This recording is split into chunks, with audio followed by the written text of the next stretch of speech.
একমাত্র শুধুমাত্র আল্লাহর জন্য। মৃত ব্যক্তির পাশে ওই সময় আসলে মৃত ব্যক্তিও দেখে না বা তাদের আত্মীয় স্বজন বাহাবা দেয় না। এটা শুধুমাত্র আল্লাহর জন্যই যে এই কাজগুলো করে, আমি বলবো শুধু আমি না, যারা এই কাজগুলো করে সত্যি তারা অনেক ভালো মনের মানুষ হয়, যারা কবর খনন করে। তো আমিও চাইবো যাতে সবাই এই কাজে উদ্বুদ্ধ হয়, কারণ এই কাজটা এরকম একটা কাজ, এখানে প্রত্যেকটা মানুষ যখন ইন্তেকাল করে তখন তার জরুরি হয়ে যায় তাকে পবিত্রতা করা। সেই জন্য পবিত্রতা অর্জন করানোর জন্য ধোয়ানোটা বিশেষ প্রয়োজন হয়ে পড়ে। আবার অনেকে লাশ ধোয়ানোর নিয়ম কানুন জানে না। আমি বলবো যারা লাশ ধোয় তারা যেন সুন্দরভাবে নিয়ম কানুন মতো লাশটা ধোয়, কারণ এটা একটা পবিত্রতার ব্যাপার স্যাপার আছে, শুধু গোসল করালেই হয় না।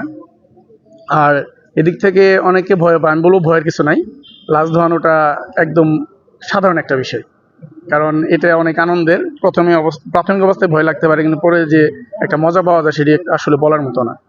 তো আমাদের পাথালিয়া, আপনারা জানেন ইতিমধ্যে একটা ফেসবুক গ্রুপ খুলেছে যা আমাদের পাথালিয়া দিয়ে। তো আমাদের পাথালিয়া ইতিমধ্যে পূর্বে ঐক্যবদ্ধ ছিল, আর সামনে ঐক্যবদ্ধ থাকবে, এখনো আছে। আর এটাকে বড় পরিসরে সবাই যেন একসাথে কাজ করতে পারে। আজকের এই প্রোগ্রামটা কি নিয়ে এবং কেমন লাগছে? আজকের প্রোগ্রামটা হচ্ছে আমাদের যে পাথালিয়ার একটা ফেসবুক গ্রুপ খোলা হয়েছে, যে আমাদের পাথালিয়া। এখানে মোট কথা হচ্ছে যে সর্বোচ্চ কথা হচ্ছে আমরা সবাই ঐক্যবদ্ধ থাকবো। আর এখানে আপনার ফেসবুক গ্রুপটা এই জন্যই খোলা হয়েছে কারণ সোশ্যাল মিডিয়া হচ্ছে যোগাযোগের একটা সহজ মাধ্যম। এখানে সবাই কম বেশি মোবাইল ইউজ করে, 99% মানুষ। আর আজকের প্রোগ্রামটা কি হলো?